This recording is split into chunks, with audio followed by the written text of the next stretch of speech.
Hello, everyone, and welcome to another episode of the Proventure podcast, the show where we talk about real estate, business, and everything in between.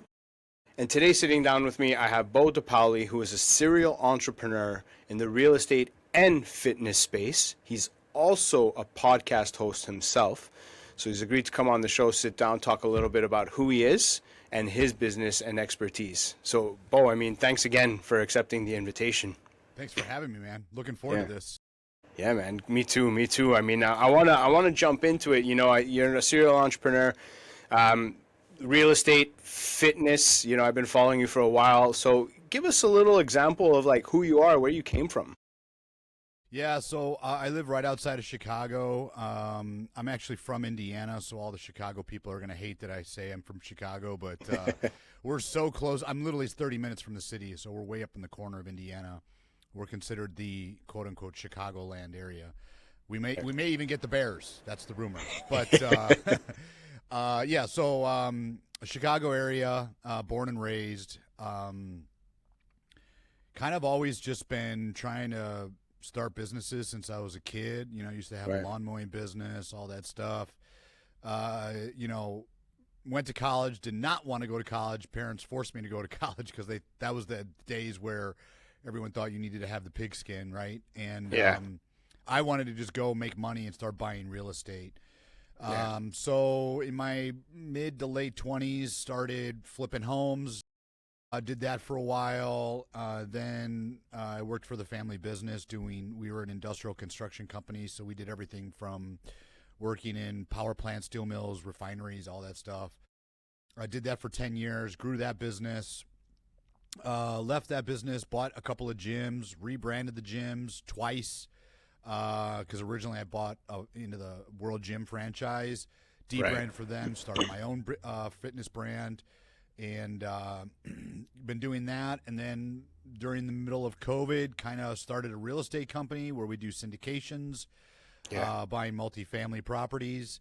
Kind of put that business on the back burner right now because I'm working on a couple of new businesses now. So between the fitness and then, you know, the podcast and, you know, I also do e-commerce as well. So I have an e-commerce business. So between those businesses plus the two new businesses I started this year, real estate's kind of had to take a back burner. But that's like my I love real estate. It's like one of the best businesses that you can get into. Yeah.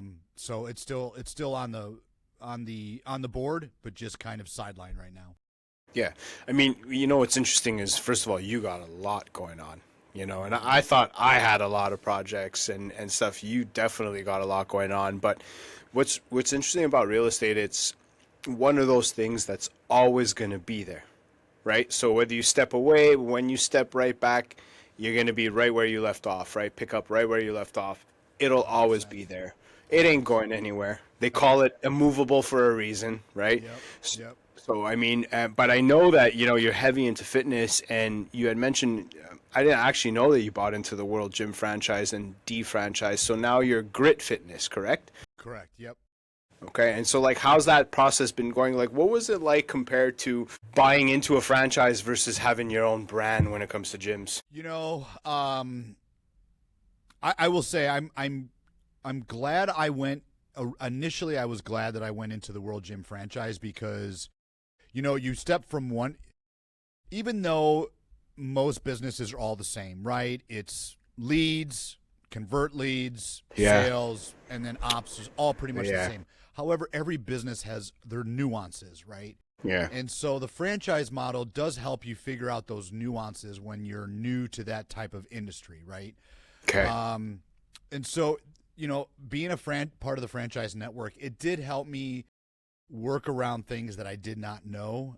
You know, when you're doing industrial construction and then you move to more of a retail-paced business, that's a whole different sales strategy, sales pipeline, right? I mean, I'm going to date myself here, but the way that we used to get leads in the gym business is we would send out mailers. This was before like Facebook ads and Google ads were really like gaining traction. Yeah. So we would have to spend $30,000 for a run of mailers at a time, and hope for a 1% return. Now with digital advertising, the game has completely changed. Learning those things, learning how the sales cycle works in the gym business, learning about conversions, close rates, CPL costs, CPA costs, all of that stuff was really, really good being part of a franchise network. The caveat to that is if you're going to do that, you got to be part of a very, very strong franchise network, because Right. the World Gym brand now is basically like, at least in the U.S., is basically nothing. Yeah. When I was a part of the network at one time, let me give you the backstory of World Gym. So Joe Gold started Gold's Gym back in the 60s and 70s, right? And that's when Arnold was hot. Arnold came over from Austria, moved to Muscle Beach, where, Venice Beach, Gold's Gym. It's like a mecca, right? So everybody was working out. So Gold's Gym was very, very popular. Joe Gold sold Gold's Gym to some investors, so he exited. Then he had where he couldn't compete. He had a non-compete for like 3 to 5 years. When the non-compete fell off, he started World Gym, and that's when he brought in like Arnold. Like if you look at some of Arnold's movies from the 80s, he's wearing World Gym apparel. Right. Because he wanted to help Joe Gold with the brand, because Joe Gold really helped Arnold out. And so they grew World Gym to like 600 units domestically. And then I think worldwide it was like well over 1,000. Yeah. When I joined the network, they had just under 100 units, because the whole gym industry shifted dramatically, where we went from the weightlifting type gyms to where now Planet Fitness is getting extremely popular, right? The no judgment, and then Anytime grew very fast. So competition came into the market, and World Gym couldn't keep pace with how the industry was changing. So anyways, long story short, when I was a part of the franchise network, they had just under 100 domestic locations. I think they had 600 worldwide. And they decided to change the franchise agreement, and that just turned off a lot of franchisees. So now I think they only have like 5 domestic locations now. They've still got a ton internationally, and I know they're trying to regrow the domestic brand, but that's a hard comeback to follow through with. So you got to be, and you're seeing it now with F45, Orange Theory. These are brands that a couple years ago were valued in the billions. I just read an article the other day that at one point, when Mark Wahlberg was a part of F45, it was valued at $1.2 billion, and now it's only valued at $20 million. So the industry is changing drastically again. You're starting to see things go away from the boutique style and move back towards that Gold/World Gym kind of vibe, Yeah. It's funny because I think about it and I see, like, I definitely noticed Anytime, right? Because they just kind of came out of nowhere, and like, okay, great, you're from Chicago area, I'm Montreal, and in Quebec here we got this language thing, English versus French, right? And I noticed Anytime because I'm like, that's insane that there's a gym called Anytime, so English, in a French province. And they just grew, man, and they just popped up out of nowhere. And we have now recently, what I've been seeing is Crunch Fitness has been hitting, the Montreal. So there's a few of them, and it's interesting, but it seems like it's such I don't want to say saturated business, but there's a ton of gyms independently and franchise-wise, right?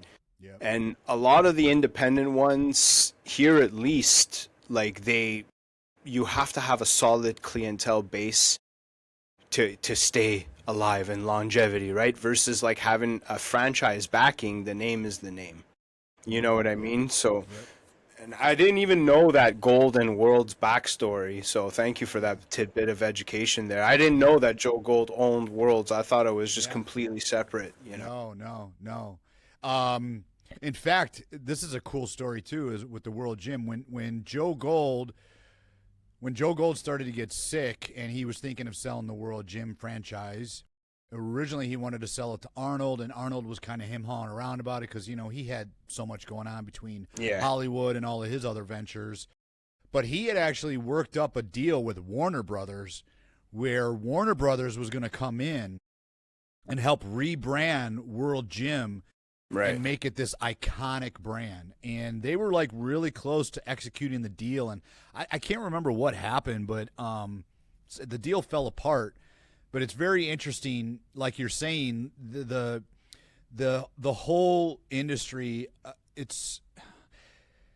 It is. I feel like it is getting watered down. I feel like we're on the brink of another shift where you saw the shift from the meathead style gyms of World and Gold's Gym to the Planet and Anytime shift. And we're starting to see the shift back because there's so many of those brands that are trying to appeal to a very large audience of Gen Pop, like Planet, Crunch, Anytime. And it's getting saturated. It's kind of like Walgreens and CVS, right? There's one on every corner, but now you're starting to see them all starting to close up, you know? I think you're going to see the same thing unless you differentiate yourself from those other franchise-style models, you know? Yeah.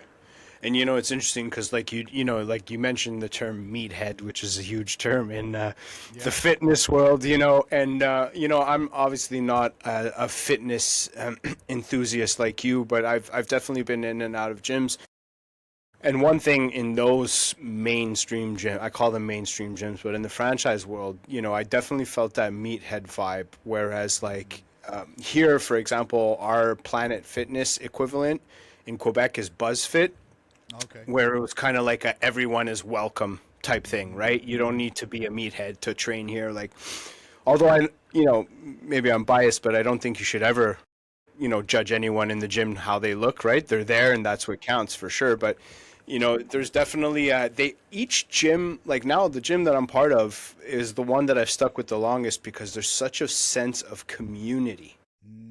And each gym has that sense of community, right? And it's just about finding out where you fit or where's your community, right?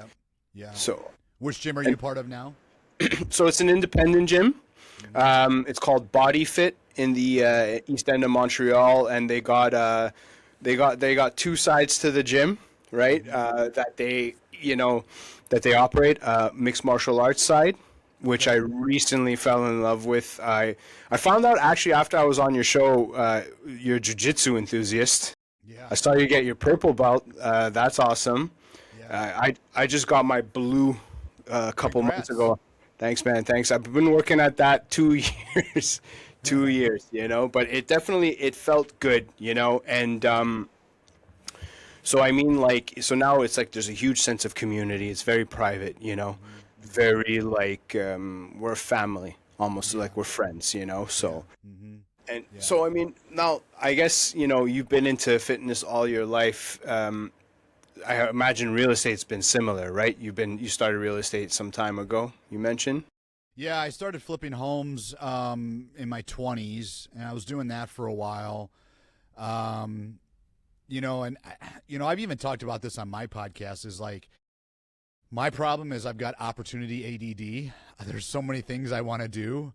And if you really, really want to be successful, you have to niche down on one thing and hyper focus on that one thing. Yeah. And I'm not good at that, right? There's just so much I want to do. And so, you know, I did the real estate for a while, and then '08 happened, right? And then the market kind of softened a little bit. It was hard to even find deals. And that was the same time, like, all of the TV shows were coming out about flipping homes, so then everybody wanted to get into it, you know, and then that market got saturated.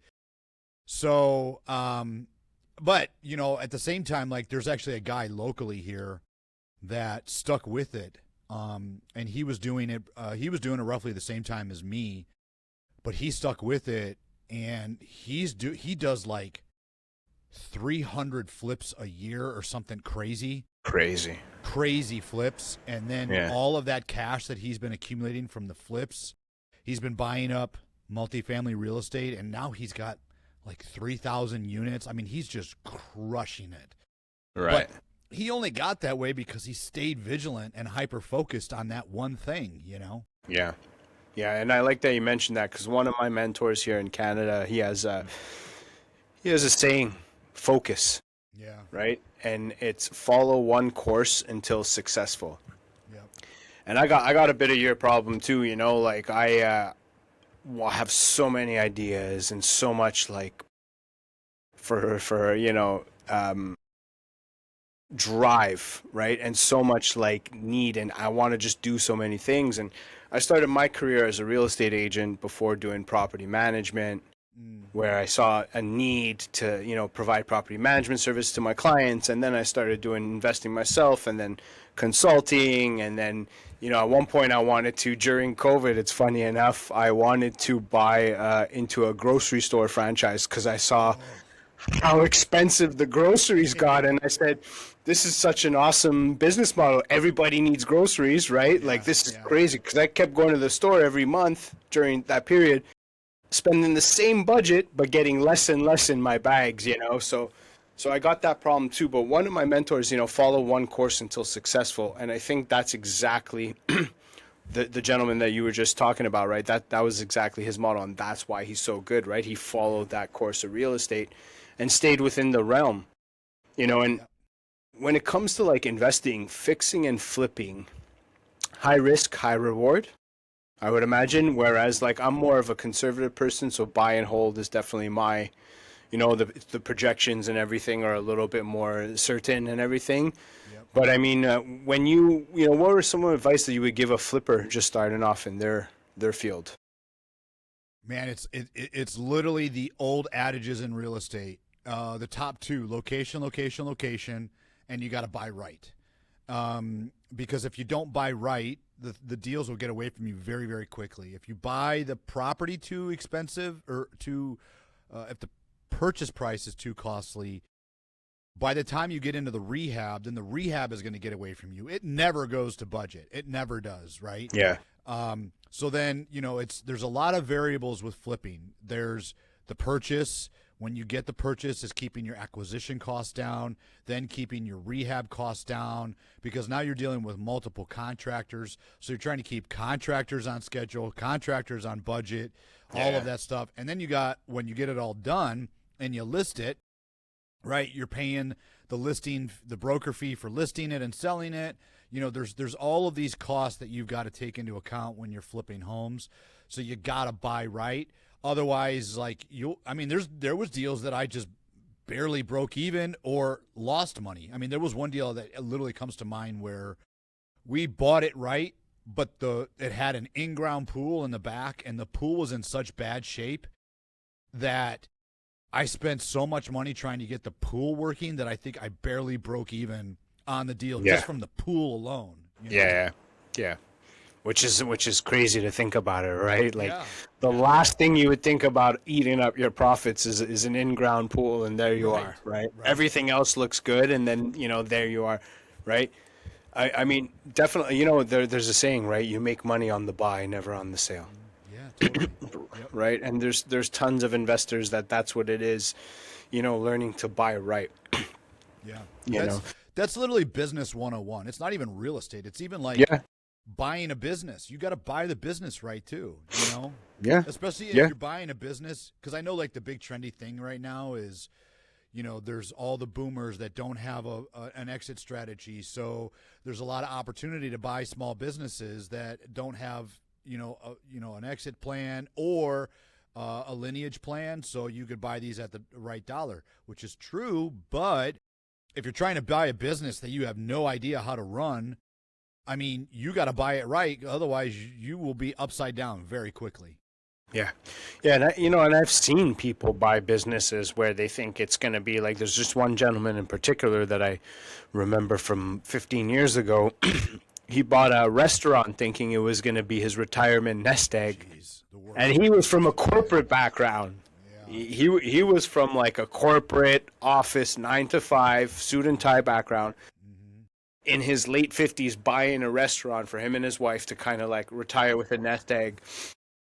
And we all know the restaurant businesses. I love restaurants. You know, I love cooking. I love food, culture. But it's sink or swim, Yep. right?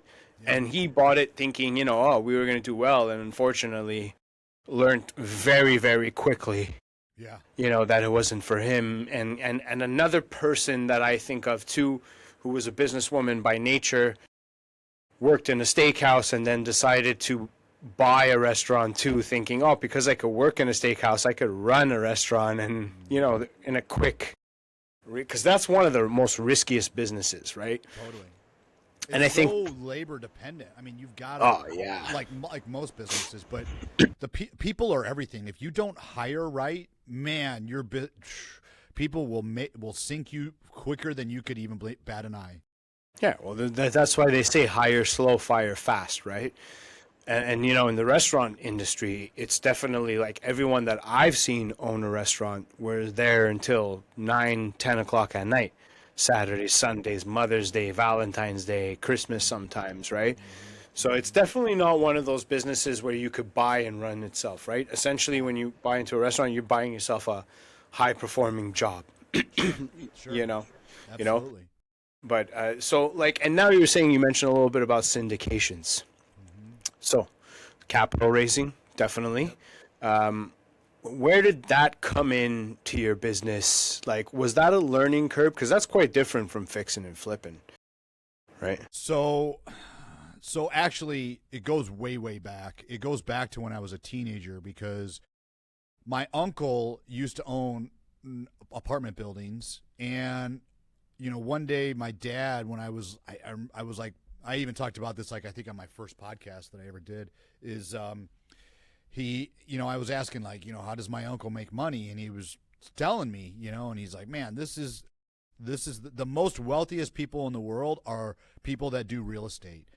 And this is how your uncle does it. And he broke it down, like how rent works and, you know, all of that stuff, and cap rates and depreciation and all of that stuff, right?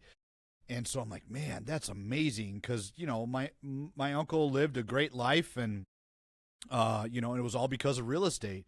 So that's what I always wanted to do. So that's why, like, I didn't want to go to college right after high school. I mean, I barely graduated high school. Like, I think I graduated with like a C average. You know, my parents are trying to force me to go to college, but I wanted to just get into the trades, make money, and start buying like 4, 6, 8 units, and then just scale up from there. Right. And, you know, hindsight's 2020. I wish I would have just done that. But anyways, when I bought the gyms, it was kind of a means to an end, because my plan is that it was twofold. Like, I could buy a business that I love the gym, and I could take those profits and just start accumulating real estate. But then you don't realize how much capital goes into a gym, and how much little profits are left.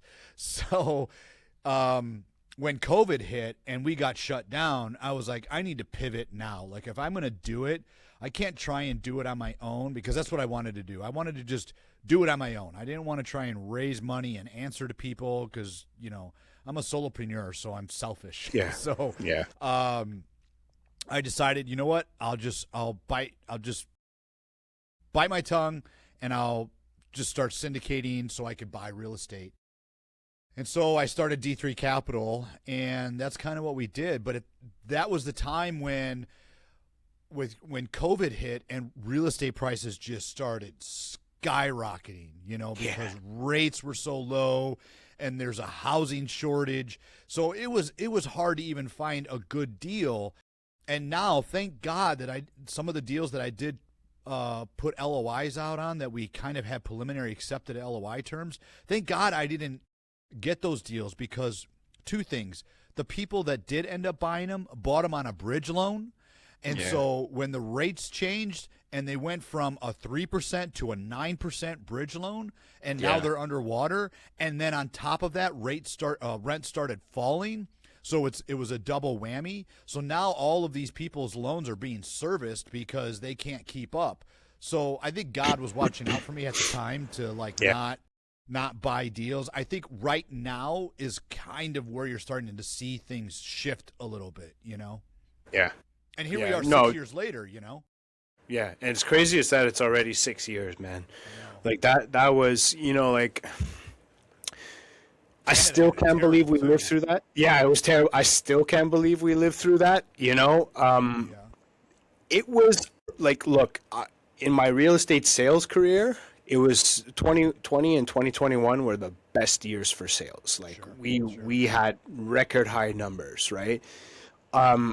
I personally work with, and this is how I kind of got into property management, was as a real estate agent, I quickly learned, I don't want to work with people who want to buy homes to build families. Emotions and business don't really mix. Emotions don't make good business decisions. Sure. So I worked with investor focused people, right? Looking to buy revenue property.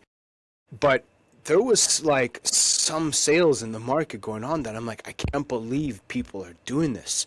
Like in a local suburban area of Montreal, they put a $600,000 detached home for sale that sold for $929,000 It's crazy. and had like 72 offers on it.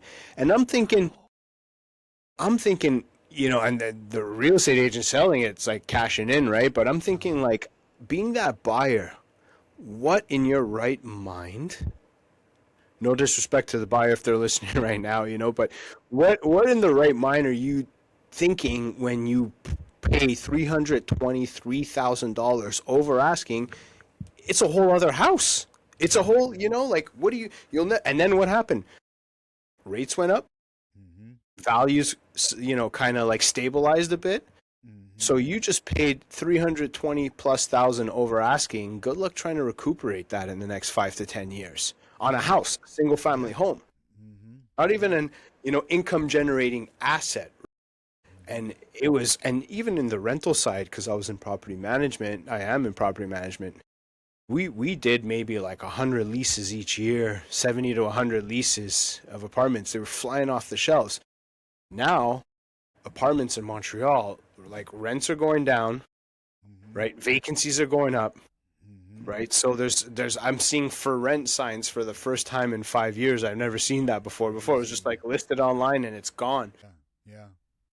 you Well, I know? mean, the thing is like rents got to the point where just people couldn't even afford them because people's income was not keeping up with the inflation. I mean, a friend of mine, just posted on Instagram that they were trying to help somebody rent an apartment down in Florida, and Florida was horrible, right, with the Yeah. rent increases. But this was a small 1 bedroom apartment in Florida for $1350 a month.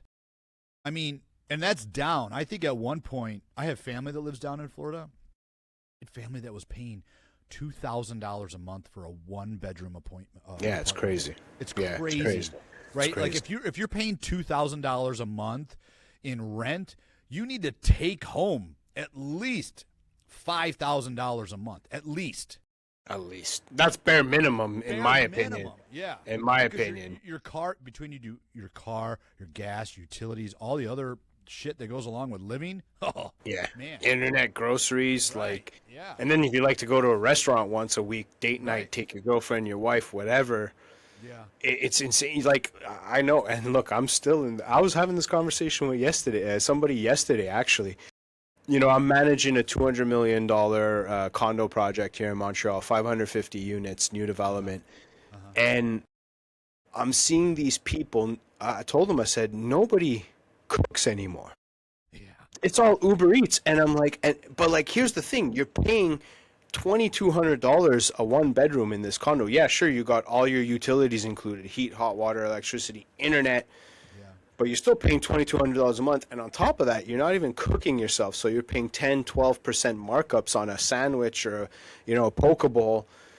Uber Eats. I'm like, what the hell's going on with this generation? Maybe I'm old school. Maybe I'm old school Yeah. where like I like to cook my own food, and I like to maybe keep my rent payments moderately, reasonable. But I'm just like, I don't. But there's, it goes back to what we were saying with the gyms, right? There's a market for everything, Yeah. right? Yeah. There's a market, and young people, unfortunately, in their 20s, they don't want to know nothing about maintenance and homes, and they don't want to know how to, and nothing about upkeep. They just want to pay their rents and that's it, you know. But you think I totally agree. I mean, it's sad in a way because that's why you're seeing such a demand for blue collar workers, because for 40, 50 years, society was pushing everyone to go to college and not get into the trades. And now we've got all of this building and infrastructure that needs to be done, both in the U.S. and Canada, right? Yeah. And there's not enough tradespeople to be able to handle the amount of work that needs to get done.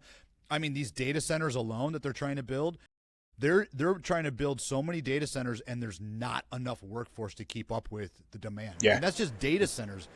Yeah. Forget the home shortage and all the other building that needs to happen, you know? Yeah. I mean, that's another thing. Hard labor, you know, like manual labor and trades and vocations like these.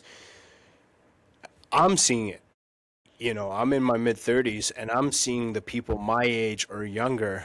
No one wants to know nothing about working with their hands. There's a shortage of plumbers, electricians, painters, tilesmen. Like, we need these people, whether you want to admit it or not. And I say it all the time, like, the best plumbers, electricians, and tilesmen are in their 60s. They're going to retire in a couple of years. You know what I mean? I know. They're going to retire. And the young people that are interested in these businesses, first of all, they're few and far between, but the ones that are interested are going to make a killing. Right. A killing, you know, like an electrician could easily bring home $150,000 to $200,000 easily. Yep. You know what I mean? Just because he wants to be an electrician. Yep. And then I see, you know, going back to like the condo that I'm managing, I see all these young guys. No one ever leaves the house, right? I'm there 4 days. No one ever leaves the house. So I like, what do you do? And the answers I get are like, I stream video games on Twitch. And I'm like, that's a job, that's a living. Yeah, I make a lot of money. Or lately it's been I'm an influencer, you know, and I'm like, that's a made up title. Yeah. You know? Have you seen some of the stats behind that about the younger generation having less sex and less dating because of that exact reason? Because people are staying home more, they're glued to a screen. I mean, I don't know how it is in Canada, but here in the U.S., you're actually even seeing a downward trend in people going to bars. Liquor sales, on-premise liquor sales were trickling down for a while because less and less people go out to drink. Yeah. Well, that's been happening here too. I read an article, like it went down hard, the liquor sales, you know, and I mean, but again, you know, that it's crazy because yes, people are more secluded. And technology is kind of like a blessing and a curse. Yeah. If you know how to use it to make a living with it, you're good. But there's also addictive component to it where, and this happens with people in their 20s, 30s, 40s, 50s, some in their 60s, right? They just get hooked to Facebook, Instagram, and all these things, you know? Yep. And like, no kidding, no, people aren't reproducing anymore, getting married. Like, everything has plummeted. You know, everything. So it's weird times, you know, definitely weird times. But I think that there's still a percentage of people with that old school. Like, I'm very old school mindset. Same. You know, I could tell you are too, right? So like, I'm very old school mindset, and it's just like, it's interesting to see how we got here from where we came. Mm-hmm. You know, like I remember in the 90s growing up, it would be like, my mom would be like, okay, you go out, you play with your bike after dinner. Yeah. Lights go on in the street. Here's your little $5 Timex watch. When those lights go on, you got 30 minutes. Yeah. Get home. Now it's like kids don't even want to leave the house. You got to force the kid to go play outside.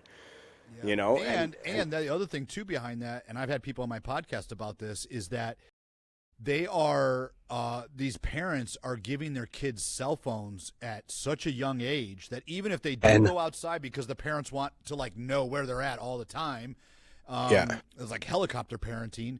You know, it's no longer, hey, go out and play with your friends. It's, you know, they're tracking them. They're seeing where they're at all the time. And it's like, kids just can't be kids anymore because parents are so worried of like, you know, kids getting kidnapped. And I'm not saying that shit doesn't happen. Can I cuss on here? Sorry. Yeah, you could cuss on here. No worries, man. You know, I'm not saying that stuff doesn't happen, but for God's sake, like, I think people hyper focus on the negative too much. Because the statistics of that happening, this is just my opinion, I think it's not much more than what it was when we were kids growing up, you know? Exactly. I think it's just more mainstream now, like it's just more like we hear about it more now because of Facebook, social media, Instagram, right? I mean, Right. and like I do believe in traditional sports, right? Like great, but going back to MMA and jiu-jitsu, like this is where it comes in handy, and like teaching kids from a young age because first of all, there's so many benefits. Look, I started jiu-jitsu at the age of 34 just because I needed to have something different in my life. And it stuck, and like I said, I just got the blue belt recently, but it's taught me so much, Yeah. right? Yeah. Discipline, patience, my road rage went away. Like it's just taught me so much about life, right? Yeah. I Yeah. used to think anger was a strength because it came off as intimidation, but now because of jujitsu, I learned that it's a weakness, Totally. right? Because every time I'm rolling, I would get angry that I'm not winning, and the more I'd get angry, the more you'd win because I'm helping you win by getting angry. Yeah. You know? Yep. So Yep. so I do think that like going back to like the kidnapping and the bullying and all that stuff, it's always been around. We see it more. But more and more kids should learn some form of martial art or self-defense. Self-defense. Yeah. I'm not saying you need to be a black belt or like be, an expert, but like you need to know the fundamentals, right? If you could learn the fundamentals of boxing, jiu-jitsu, takedowns, and self-defense and grappling, you already know more than 90% of people, Yep. Yep. you know? Yeah. And Totally. and you don't, and that's not to say like if you're ever faced with something bad happening to you in the streets, at least you know how to defend yourself. Where a lot of these people that are glued to the screen don't, and that's kind of scares me a little bit, where the world's going. It scares me too because you see a lot more of the younger generation having more anxiety. You start to see more, way more social awkwardness, especially. And I talk about this all the time on my podcast, especially post-COVID, because you had all of these kids that grew up during COVID where they were stuck at home for months at a time because everything was shut down and they're e-learning everything and they have no social interaction. They don't know how to handle problems. They don't know how to even talk to people now because they're so glued to their phone or screens, and it's just so it worries me. It really worries me, especially the amount of anxiety that people have. Like, I just got back from Italy, and it's crazy how different it is there because like, no one has the shit that we deal with over here in the States. They don't. No one.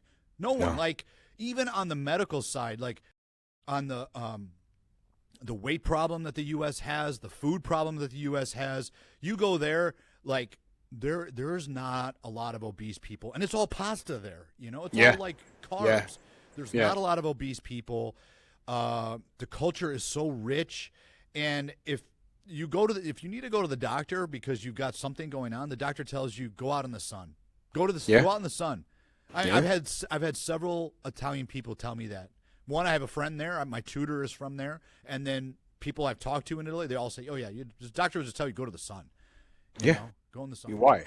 It's a natural antidepressant, vitamin D, right? Vitamin D. It keeps you happy.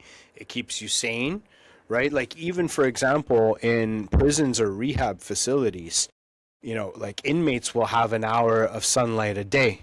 Rehabs, like people who are in rehab for dependency treatment will have, 4 or 5 periods a day of 15 to 20-minute walks in sunlight, right? It's super important. And like people forget about the natural remedies, right? Sleep, sun, happy, like laughing, right? Like these are natural remedies, whereas now we're chemically dependent. Totally.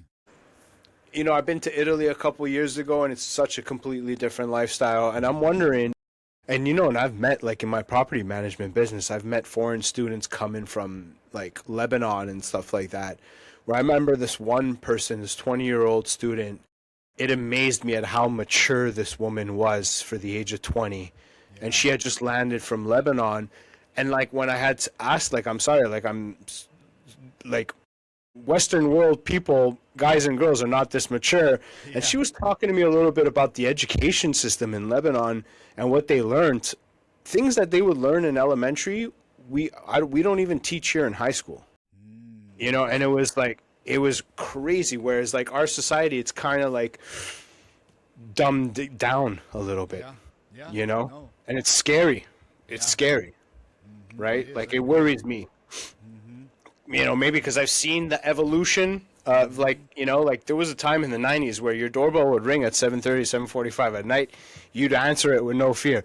Now we all got Ring cameras, security systems, like you Yeah. don't even answer phone calls anymore. Text me, right? Like, Yeah. what do you Yeah. mean? Yeah. You know? I know. There's a really funny bit. You know the comedian Sebastian Maniscalco? Yeah. Yeah, he's got that funny bit where he talks about, when I was growing up, if somebody rang the doorbell, we were all excited. But nowadays, if somebody rings, they're like, who is Yeah. at my door? Yeah. He hits the ground, he crawls across the stage. Yeah. And it's true, though. It's true. funny, but it's Yeah. true, Yeah. right? It's like, you know, like back then we used to, I remember a point in time, this will sound funny, but there was no caller ID on landlines. And then when there was caller ID on landlines, we wouldn't answer. We would always answer the phone when there was the no caller ID. But when we got caller ID, we'd screen them and start. Oh, I don't want to answer Bo's call. Like, what does he want? You know, I'll call him back, right? So it's crazy, right? But so let me ask you: real estate, fitness, syndication, flips. How did you become a podcast host? Where did this idea come from? Yeah. Man, that's a good question. So I was actually part of a mastermind when I first started D3 Capital because I had never really raised capital before. Okay. So I bought into Hunter Thompson's mastermind on capital raising. I don't know if you know Hunter Thompson. Never heard of him.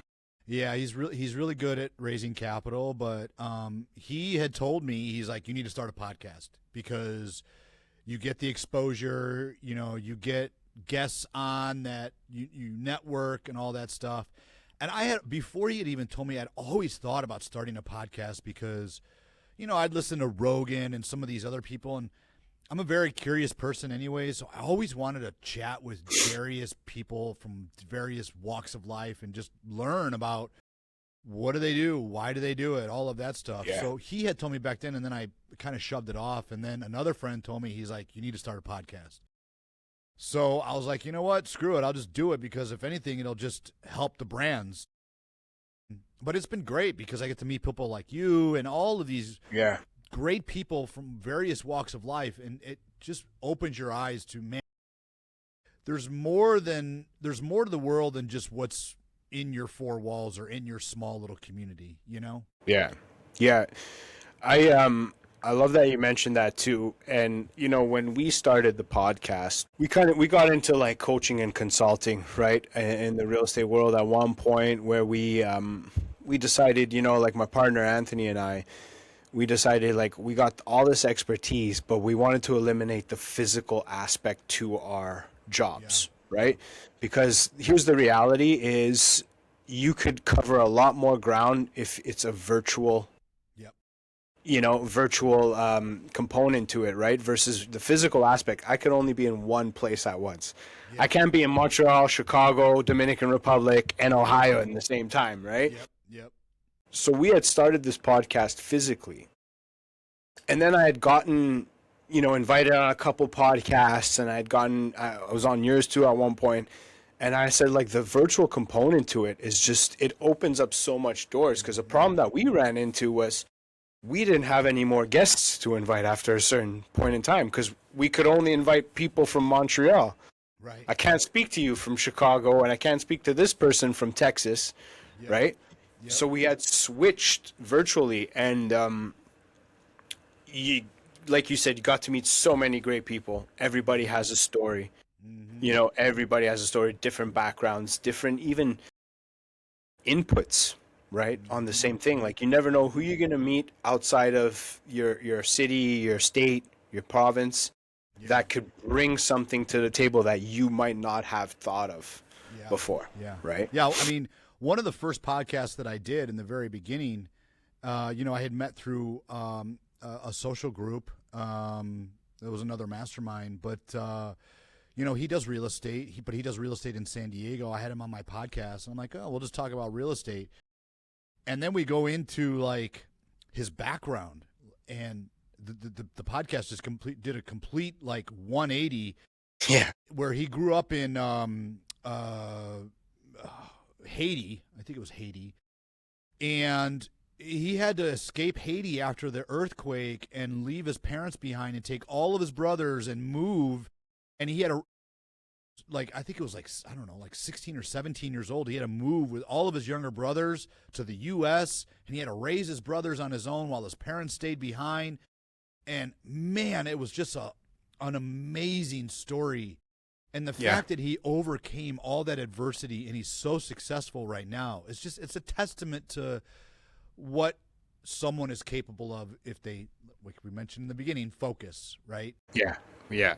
And I think that, it comes with pushing yourself outside your comfort zone too. Yeah. Look, comfort zones and stabilities, I get it. Like there's people out there that'll work a 9 to 5 to, feed their families. And I respect that, right? You got to do what you got to do. I respect that. But there's also that component to this comfort and stability that it doesn't allow you to adapt and overcome, and because life is not cruise control.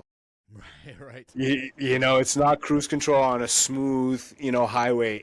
There's bumps, there's hurdles, there's detours, there's roadblocks, there's setbacks, there's delays. And if you stay stuck in a comfort zone with stability, you can't learn the necessary skills to overcome that.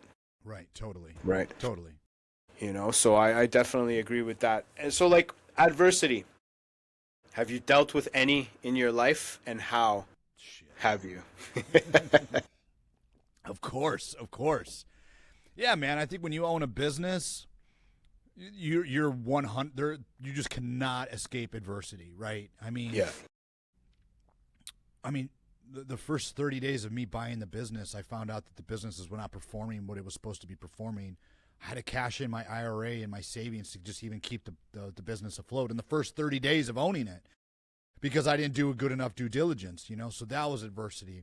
I've had adversity with staff where, I've had managers that were stealing from me or had drug and alcohol problems. I've had adversity with, members. I've had, you name it. And then you stack on top of personal adversities too, trying to maintain relationships, trying to maintain your health and your physical fitness. And, like a couple years ago, I tore my pec, so I dealt with that. And, it's just, I'm always dealing with adversity, always. But it's kind of like what you said earlier, is like, as every adversity, it almost, I don't know if this is the right terminology, but it almost numbs you, because you become so much more resilient to adversity each time you go through it, so that when something does happen, my staff comes to me and is in a panic about something, I look at them, I'm like, that's really not that big of a deal, Yeah. Because you've dealt with so much adversity and you've overcame it. And I'm not saying like they're not going to be harder